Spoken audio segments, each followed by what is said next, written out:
Welcome to The Explainer. Today we're diving into a story that starts at the very beginning of everything and brings us right up to the universe we know. It's an incredible cosmic journey that, according to our source, begins in a state of perfect light, descends into the world we see around us, and is actually destined for a huge ultimate restoration.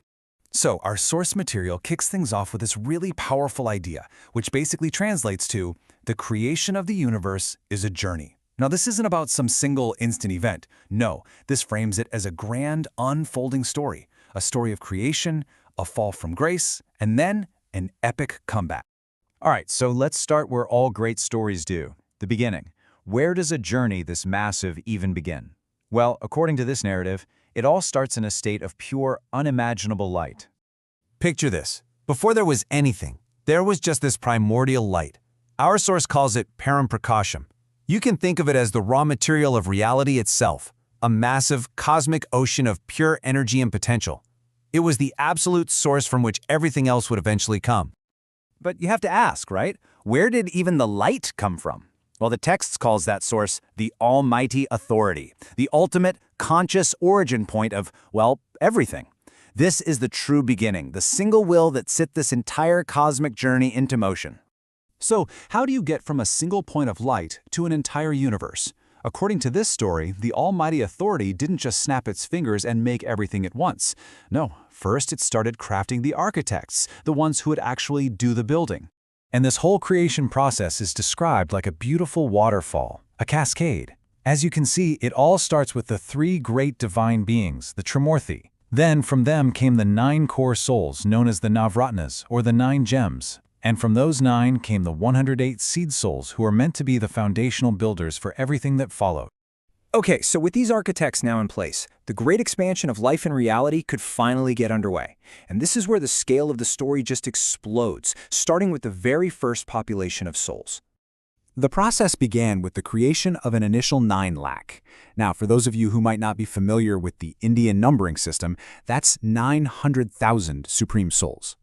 From there, the population of souls just grew exponentially, expanding to 2 crore, which is a whopping 20 million souls.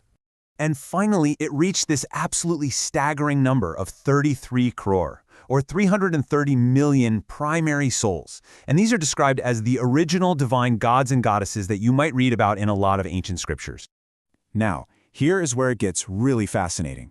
As you can see in this table, the growth of the soul population wasn't just about numbers. It was directly connected to the creation of reality itself. Their collective energy literally formed new realms and the very elements of existence.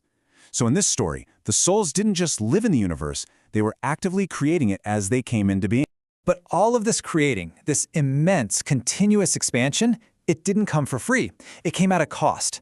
And that cost was a slow but really dramatic decline in the very power that made it all happen in the first place. So to really get this next part, we need to understand this concept of kala. The easiest way to think about it is like a spiritual energy meter. It measures a soul's divine power, its purity, its virtue, basically its overall spiritual state. So at the very dawn of creation, everything was absolutely perfect. The universe, all the souls, they were at 100 kala, a state of complete, total power and pure, untainted perfection. But, as these powerful souls just kept pouring their energy into creating countless universes, into expanding reality, that power started to run down. Over unimaginable stretches of time, their kala, that spiritual energy meter, slowly dropped, all the way to zero, a state of complete energy depletion. But the journey down didn't even stop there. After spending all of their original power, the souls actually went into a negative state, reaching minus 100 kala. And it was in this state that things like impurities and desires, what we would call negative qualities, began to show up for the very first time. And this slide, right here, shows you the ultimate result of that energy loss. This is the core transformation in the whole story.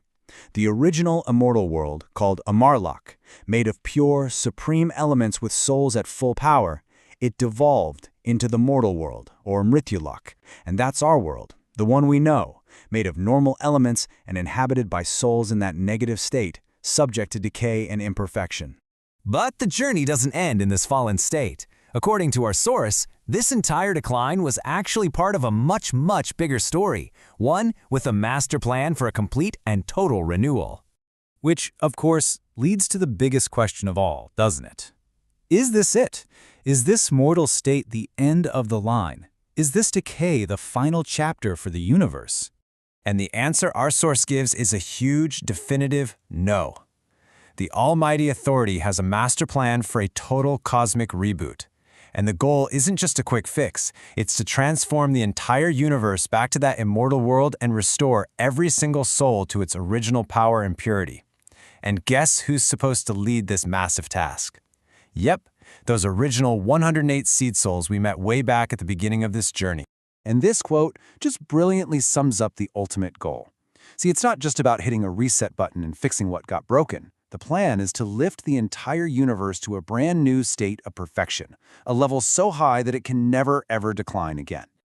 So this whole cosmic story, from the great light to the mortal world and back again, it leaves us with one last really powerful thought to chew on. If this is the grand unfolding story of the entire universe, what part do we play in that journey?